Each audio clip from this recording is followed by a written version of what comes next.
you can see that there is a R term, which is I think I have divided here. Okay, okay, fine. Okay, That is more. so radius, if it is very small, so in that case, what is going to happen? Coriolis force will be small. So that's why we are neglecting the Coriolis force. All right. Okay.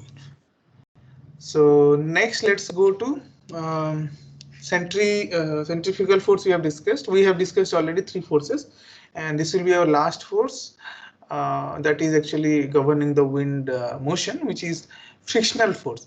And frictional force is only realized when you are very close to the Earth's surface, and you can also see that this is a drag producing force, like something is opposing to the motion of the wind. Okay, so that is what actually your frictional force. And when it is, or where it is seen, this is seen near to your Earth's surface, or when you have actually boundary layer flow. So I believe all of you should be aware of what is boundary layer flow. Okay, so when there is a solid surface, and when you start to move away from the solid surface up to certain region, there is an influence of the solid surface. Okay, so because of that, you get actually shear stress in that region. Okay, so the fluid experience some form of resistance in that region. So same thing happens in the atmosphere also. So those winds which are near, or those air partials or air molecule nearer to the Earth's surface, they experience additional drag force or frictional force um, because of the presence of this Earth surface. Okay. So in this case, how the force balance looks like. So if you remember, we first derived when there is a force balance between Coriolis force and the pressure gradient force. So Coriolis force is here and the pressure gradient force is here. So we saw that the resulting wind velocity will be parallel to the isobars. Okay, so if I consider 3 isobars here, high pressure, intermediate, and the low pressure. So if there is only Coriolis force and the pressure gradient force, the resulting wind would be in this direction, right? That is what we have already seen.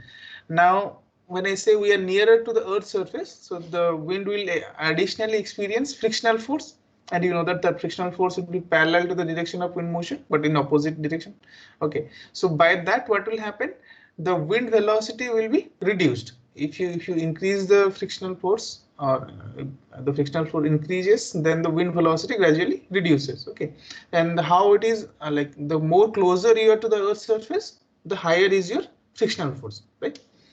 So uh, so if there is a presence of frictional force, what I said, the wind velocity will reduce, as well as it will try to move towards a lower pressure side. Okay, so it is not moving parallel to the isobars, but it is try to deflect towards the lower pressure side, because you need to do a force balance. Okay, you can see that there is a Coriolis force which acts perpendicular to the relative wind, and the frictional force which acts opposite to the relative wind, and the pressure gradient force which acts along this high pressure to low pressure along the normal direction. Okay, so in order to do the force balance, you can see that this will be a resulting wind direction. Okay, so and what you can see is it is deflected towards the low pressure side. And if you increase the frictional force, if this frictional force increases further, like the more closer you are to the Earth, this amount of deflection, or this angle alpha, will be larger. Okay, so this is, as you come closer to the Earth's surface, the alpha is larger, and that means the resulting wind speed is deflected towards the lower pressure region more and more. Okay, so you can further see that in this, when there are frictional effects, actually the wind crosses the isobar. Okay, means crosses the isobar, because they are not moving parallel to it, they try to cross the isobar at certain location. Okay, and if you see how the wind actually look like in the boundary layer, like we will again discuss this in the atmospheric boundary layer in next chapter. So it actually spirals out. Okay, so it starts from, let's say, the gradient wind, which is parallel to the isobars. Then as you come closer to the Earth's surface, there will be this deflection angle alpha, and this deflection angle alpha, it varies with the height. It is smaller when you are far away, like away from the boundary layer effects, it's 0 there, and gradually it increases. So you can see that the wind try to spiral out, okay, as you come closer to the Earth's surface. So this is called Ekman spiral. There is a name to it. This is also called Ekman spiral. So the wind spirals out. It doesn't move in a circular manner, but it moves in a spiral manner as you come close to the Earth's surface. So you can see, you can realize from it. Okay. So few points to note down is it spirals out. Then second thing is the wind crosses the isobar. Okay, so the wind crosses the isobar, and the amount of deflection, it depends on the how much friction you have, and the friction or the drag producing effects can vary. If you have a flat terrain, the drag will be less, the frictional effect will be less. But if you have a forest land or a urban forest, like industrial area, then you have also higher friction in that case. Okay, so in general, over a forest land, you can get a 30-degree deflection, whereas in case of ocean, which is pretty flat, so you get around 10-degree deflection. So this deflection angle is lesser when you have lesser frictional force. Okay, any question? So is this clear how the wind spirals out? Sir, hello. Yes. Sir, all the forces are in the same plane, or yeah, it is in different plane? They are in the same plane. If you remember, this is Coriolis force. When we took this Coriolis force, we are taking the component of it. Okay, so that is, I think, one of the thing most of you are confused about. We take a sine phi. Okay, when we take a component of sine phi, it starts to act along the same plane. Same plane. Okay, so that is what I think most of you are getting confused. Otherwise, this frictional force, it acts actually opposite to the wind speed direction, and the pressure gradient force in the same plane also. Okay, so that is what I think this was confusion. Someone, Akash or someone was asking yesterday also. Okay, so we took the component of it, right? So that's why. Now we are getting a spiral pattern. There should be uplift also in the wind. There should be uplift that is actually balanced by additional force, which is your gravitational force up to a certain extent. If it, like, you cannot get a steady state solution when there is a spiraling happening, you will not get a steady state solution. So but certain amount is further balanced by gravitational force, which is actually because of its weight itself. Okay. Okay. Any other question? Sir, Yes. like what effects are creating the unsteadiness here? Can you just explain that? Okay, so unsteadiness, the first thing is the velocity is getting changed because of the frictional force, and as you can see that it is not pretty much constant in the same height. As you move in the vertical direction, it is changing gradually. So since it is a changing or a dynamic system, a dynamically changing system, so you cannot expect that this will stabilize and go to a steady state solution. Okay, so as the wind is also moving, now it is not stationary at a location, right? It is also moving on the horizontal plane, on the Earth's surface. That means, so it encounters different amount of terrains. Like maybe right now the frictional force is smaller, but suddenly it gets to a different value. Okay, because of the change in the terrain. So that's why there is no steady state solution when you have a frictional effect. When the wind is encountering a frictional effect, so you generally don't get a steady state solution unless you have like a very long ocean bed or very long deserted area where you have a flat surface throughout. So maybe you can expect a steady state kind of solution. Okay. Okay. Okay. So yes, so next thing is under the effect of this frictional force, how does this gradient wind will look like? Like I have already said, due to the frictional effect, the wind generally gets deflected towards the lower pressure region. Okay, so this is what we have just seen, right?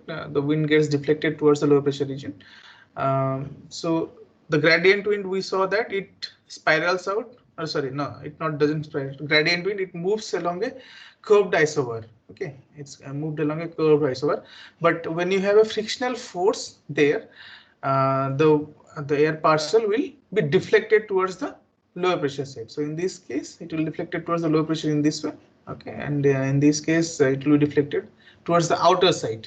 Okay, and when you are spiraling around a high pressure, it will be deflected towards outer side. Okay, so it will try to shrink here, it will try to spread out here. Okay, so that is the difference between when you are considering low pressure center and a high pressure center. Okay, and generally, like there are several regions I have already said. The terrain condition, the vegetation condition, like how densely the forest are or how densely the plantation in a particular region. So these could affect your frictional force in general. Okay. Okay, so to summarize so far whatever we have studied, so this completes our wind force discussion. So we have seen pressure gradient force. Pressure gradient force is basically that changes the pressure over a distance and cause air to move. So this is the driving force for the air to move, right? And along the horizontal and vertical direction, you can say that the pressure gradient force is the driving force that causes air to move. Okay, and the gravitational force is another force that is also responsible for the wind motion along the vertical direction. Right. So these two are the forces which are actually the forces which are responsible for the wind motion. The other three forces, Coriolis force, centrifugal force, and frictional force, these forces appear when there is already wind motion. Okay, and they try to deflect the wind in a certain manner or try to resist the wind motion. Okay, so Coriolis force, this appears because of the Earth's rotation. All three, like centrifugal force, but not the frictional force, not because of the Earth's rotation. It is because of the terrain condition. Okay, how rough in a particular region, how much roughness is there. All right, so these are the forces we have already discussed. Okay, and balance of the wind forces. So we have seen certain type of wind balance, and we have categorized different types of wind. Like the last one, what we did is cyclotropic wind. So in case of cyclotropic wind balance, we get pressure gradient force is balanced by your centrifugal force. Okay, and that happens when you are in the smaller curvature. So maybe in the cyclonic or tornado. So when you are in this smaller curvature, you may get this balance. Then geostropic wind, which is experienced outside your atmospheric boundary layer. So there also you get balance between pressure gradient force and your Coriolis force. Gradient wind balance, it is your pressure gradient force is balanced by your centrifugal force and your Coriolis force. Okay. And hydrostatic wind, I think I did not discuss, but it is pretty much clear to you. Already you have studied about hydrostatic balance.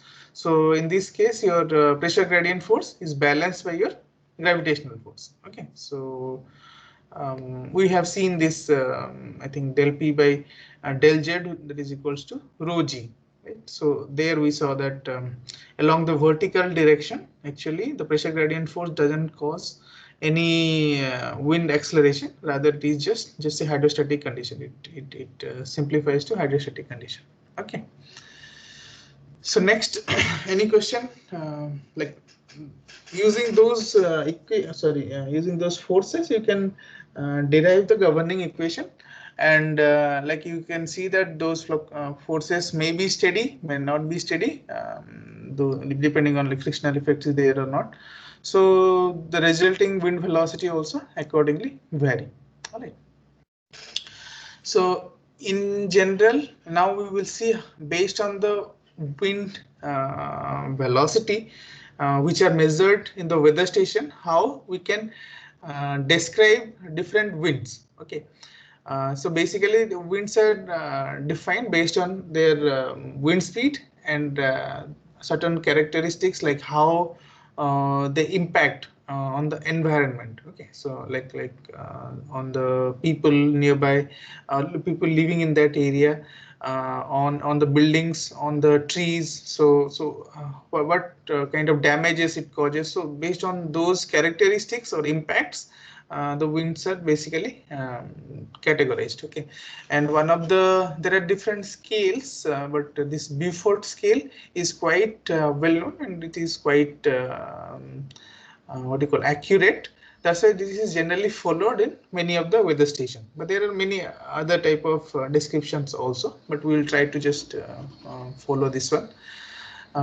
So Beaufort scale, you can see that there are different numbers here. So basically this indicates the scale starting from 0 to 12. Okay, and different type of classification of the wind condition. Okay, so how do these scales actually derived based on the wind speed. Okay, so here I have mentioned the wind speed in different units, like one is in meter per second, kilometer per hour, miles per hour.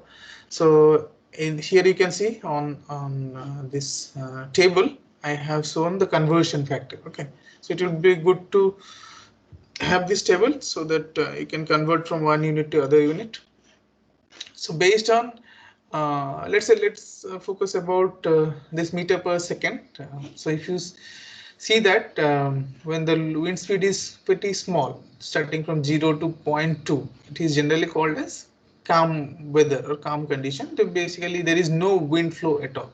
Okay, and in this case smoke just rises up because of the buoyancy effect, but there is no wind. Okay, so that smoke doesn't follow the wind, whereas if you go to slightly higher, so that will be called as lighter air, so which is up to 1.5 meter, you can see that the wind starts to flow and the smoke actually follows the wind. Okay, whatever smoke is there in a particular region. Why I'm telling smoke here, like you generally encounter smoke in the atmosphere. Okay, so the smoke starts to follow the wind in this case. Okay, but this is there is no bridge. Okay, so there is no comfortable wind, like lighter wind, you don't get that. Okay, so as you go higher, so you may start to get light breeze. Then further you go down, you get gentle wind. Okay, so there are impacts also mentioned here. Tree leaves, some cases like in the light breeze, it starts to rock, like shake a bit, and the other case when there is gentle wind, it starts to sway away. Okay, so you can read through this. This is nothing difficult to understand.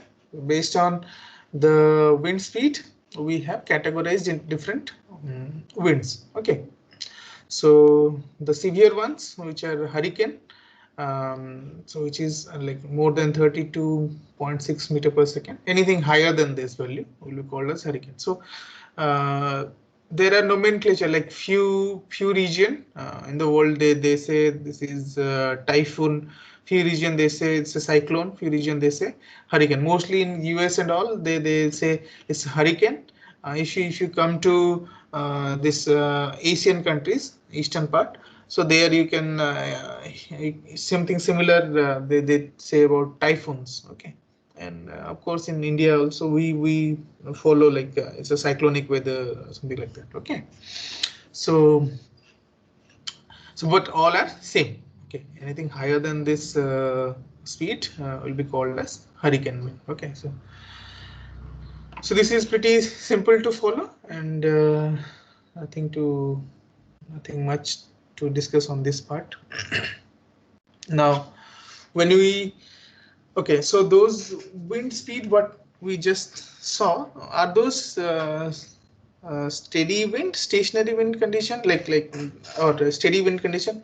It is not steady wind. Okay, like you can see that whatever measurement we generally do, like in the weather station, whatever the measurement they do, the wind actually fluctuates a lot. Okay, so and how do you, like, you can also see that the measurement done at a particular location, it will be affected if you change the location, and with many other factors the wind measurement can be affected.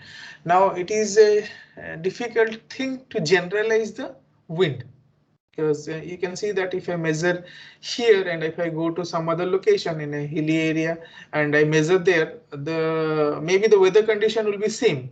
Okay, but the wind, the measurement will be totally different. Okay, so that's why in order to give you a generalized solution, like from whatever solution a weather station propose, how you can derive this specific condition, like let's say weather station give you a certain amount of wind data. Okay, using that wind data, how you can get the wind velocity in your region or at a particular time, like in the different months.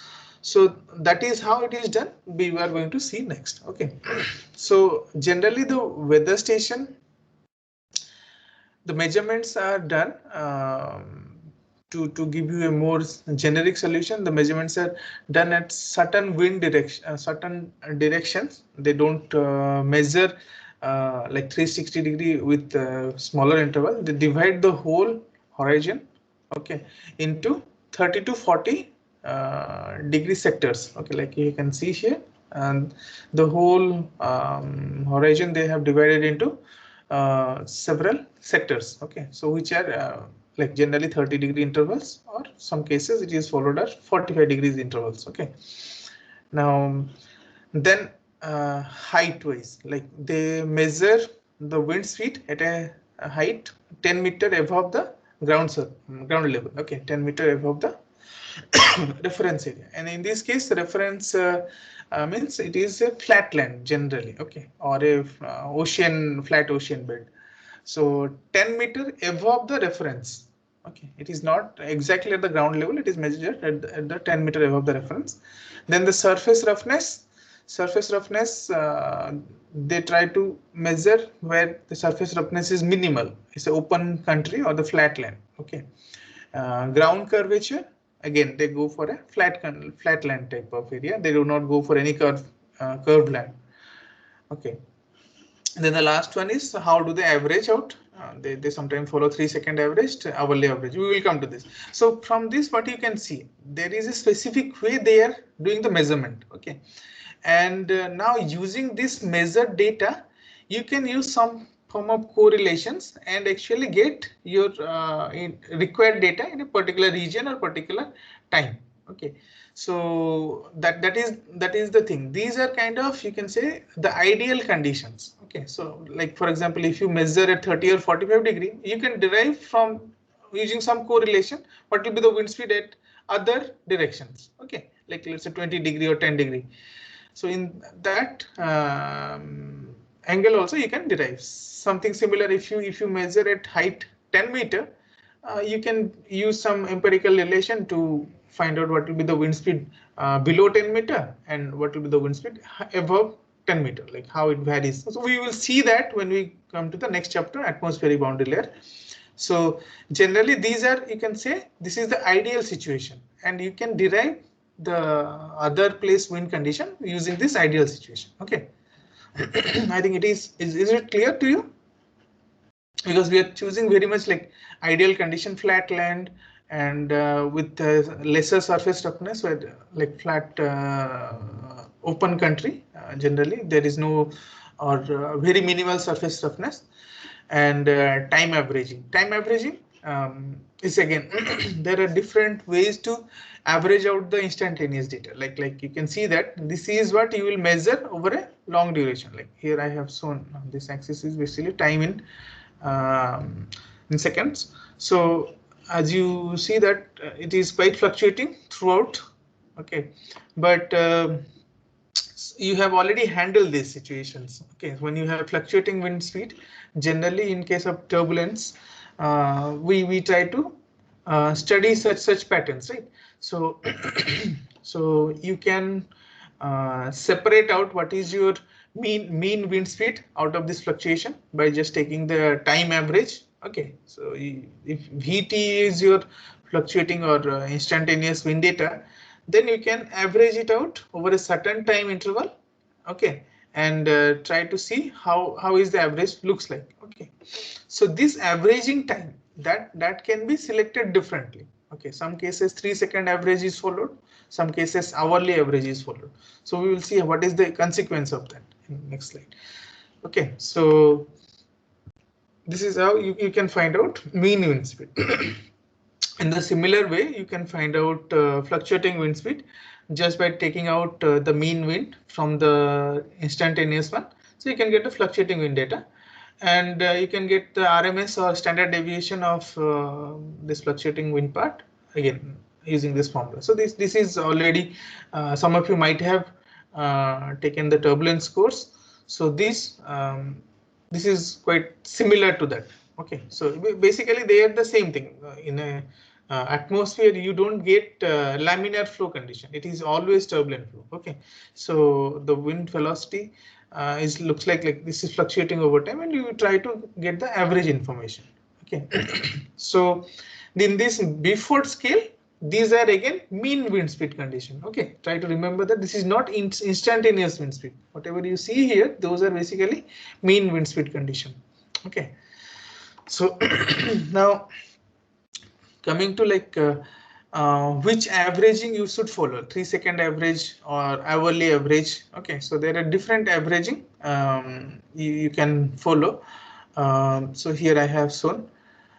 Basically, wind condition changes because of the turbulent eddies present in the atmosphere, and you know that the larger eddies will cause slow change in the wind condition, but the smaller eddies which will create a larger change, faster change. In other words, okay.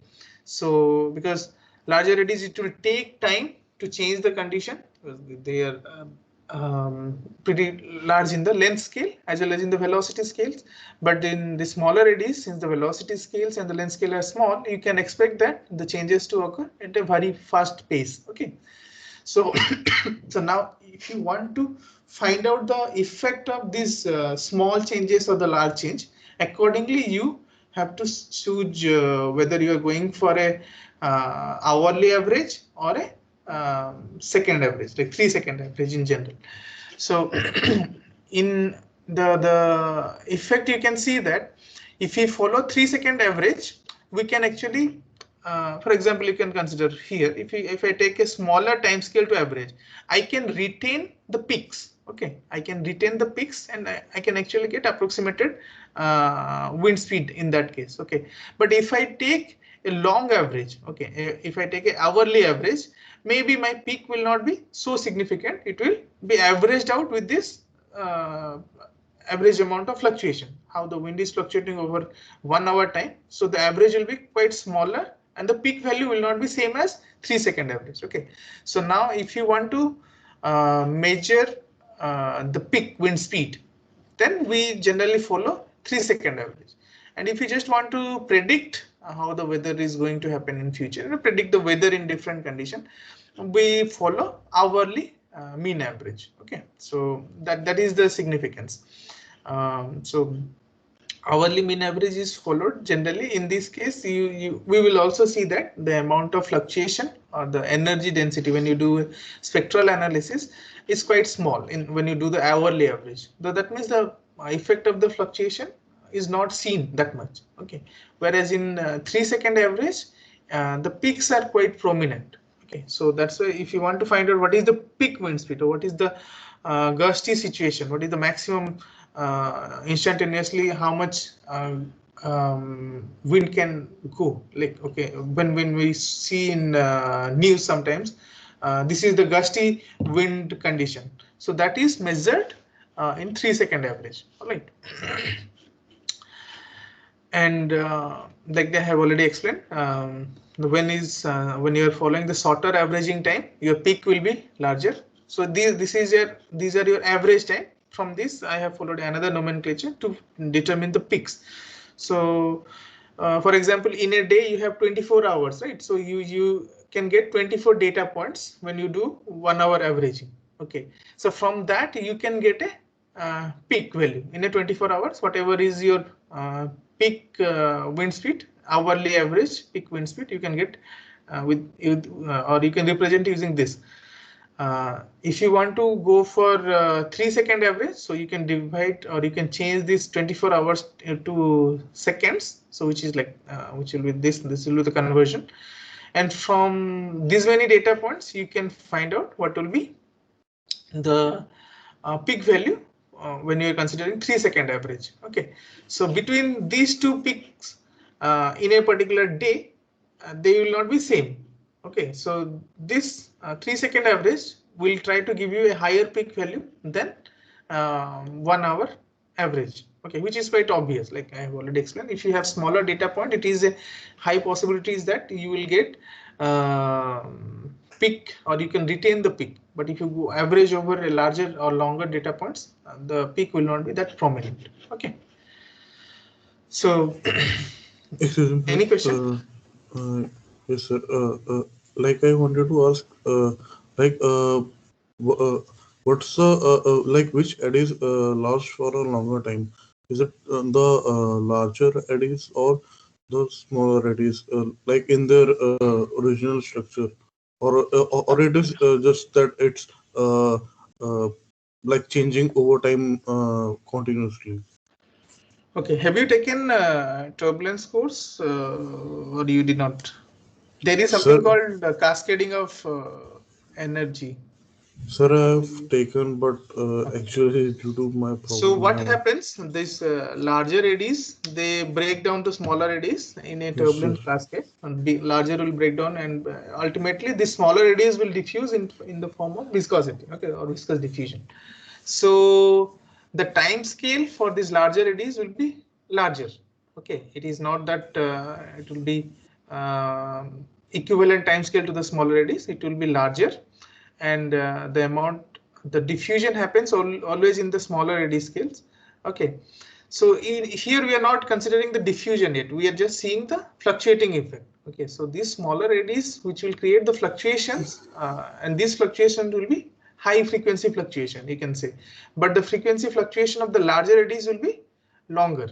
Okay, that let's say if you have a smaller eddy, you can expect that something is changing over seconds.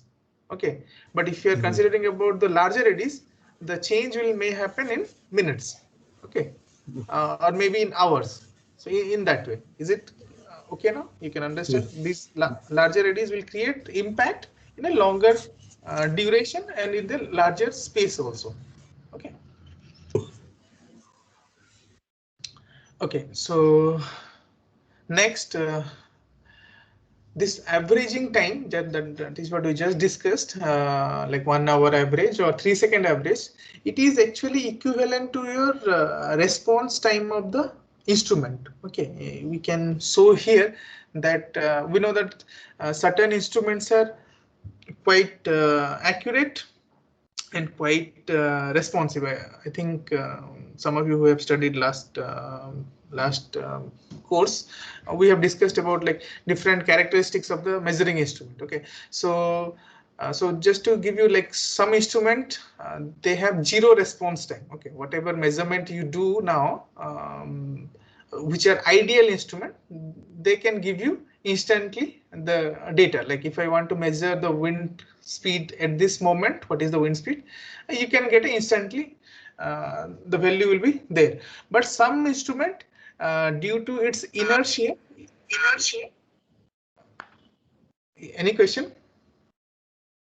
Okay, some other instrument, due to its inertia, it doesn't show the measurement so quickly. Okay, so that is kind of its response time, like how much time it take to give you any data. So that will be called as its response time. Okay, so the longer is the response time, the inaccurate is the the instrument. Okay, so what it does actually in that response time, it tries to average out. Okay, it is like some instrument which give you at every 5 seconds interval. Okay, so generally you might have seen some of the instrument, the frequency, sampling frequency is defined in hertz, in some cases defined in kilohertz, some cases defined in megahertz. Okay, so that is what basically it is, like how fast is your sampling can be done by the instrument, or measurement can be done by the instrument.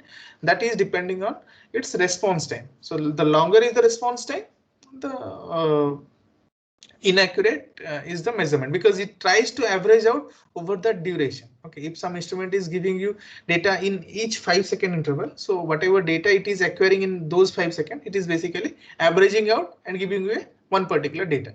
But if some other instrument which is giving you in a nanosecond or microsecond, it is just basically averaging out in those microsecond only. Okay, or nanosecond. So in that case, you get a better resolution. All right.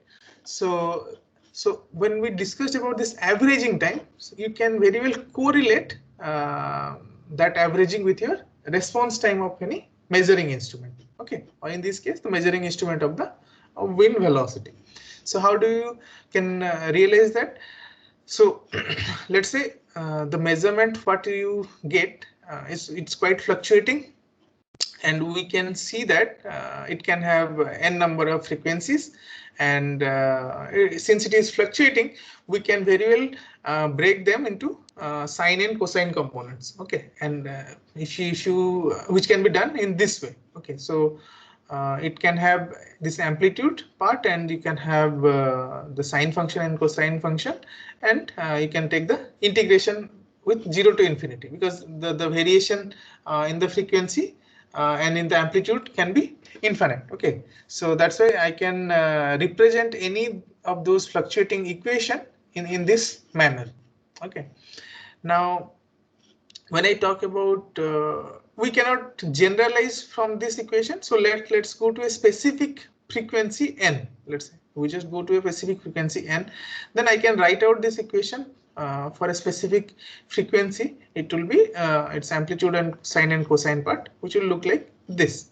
Okay, now if I want to average out how this velocity values, which is just acquired over a time s. Okay, if s is my time interval, so you can average it out, which will be just taking the 1 by t naught and the interval here. Okay, and you simplify further, you will see that you'll get the final form of equation looks like this. Okay, so basically you started from here and you have reached to the same value. Okay, but there is this extra term. Okay, so this extra term is here actually your attenuation term. Okay, you can see that whatever measurement means, I know this is an ideal condition. This would be my ideal value what I should measure. But what you are actually measuring when you are doing the average, when you are averaging out over a certain time, the time interval is s here, so you are basically getting a attenuation. So your actual value is getting reduced by this factor. Okay, so this factor again you can see that it depends on s. It depends on the time interval s. So now if you, like we have seen, if we go for the longer duration, your attenuation is getting longer. Okay, so the fluctuation part doesn't or the peak fluctuation is not seen better way. If you are following a smaller time interval, then your attenuation is actually less. Okay, so that is quite well represented here. So you can correlate this particular equation or see this particular equation in different way, like the measurement done by an instrument, it has this response time. Okay, or which causes the attenuation to the actual value. Okay, something similar is that when we do the averaging, when we do the wind averaging, we don't see the actual wind speed, but we try to see the attenuated wind speed, and this is what actually somehow correlated with the instrument response time. Okay, is it clear? Yes. Okay, so I think I will stop here. We will see, or maybe let me finish this one also. So like I have said, generally in the weather station, we follow hourly averaging, and otherwise 3-second averaging. So 3-second averaging will give us the higher peak, but for using that, any prediction is not possible. Okay, so because that is a instantaneous data, you can say, and that may not be seen, or if the weather condition is changed, and may not be useful if you're trying to predict in a different location, both in a temporal and the spatial scale. If you're trying to predict the wind condition, that peak value will not be useful, because in every 3 seconds it is going to change.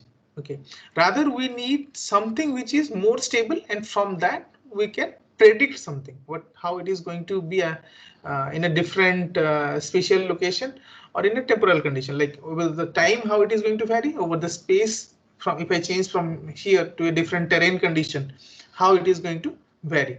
So for that you actually need a stable measurement, and that is actually can be seen when you do a spectral analysis. We will not just will not go to the detail of the spectral analysis here. Just see this map, which is produced from the fluctuating velocity field. What you have seen when you do a spectral analysis of that, you can see that for the frequency range, or the here it is mentioned in terms of time.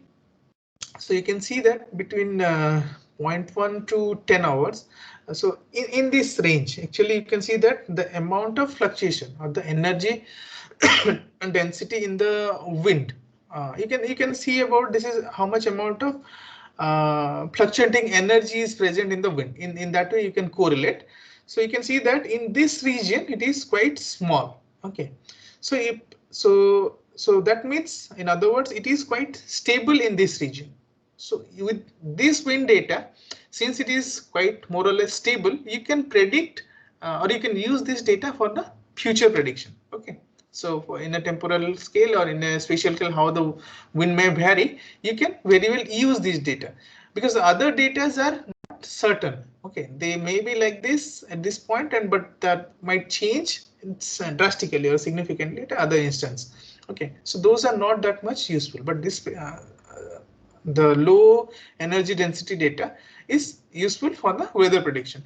So that is what is generally followed by the weather station. They try to do hourly average, and this is first I mean, this type of energy distribution in the wind fluctuation was first derived by Dr. Van Hoven. So he has shown that within this frequency range, which is 1/1200, like that means it is 20 minutes to 2 hours. Okay, 1 divided by 7200.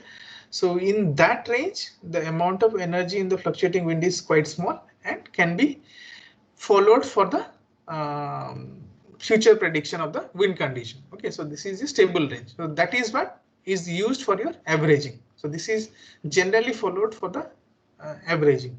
Okay, is it clear?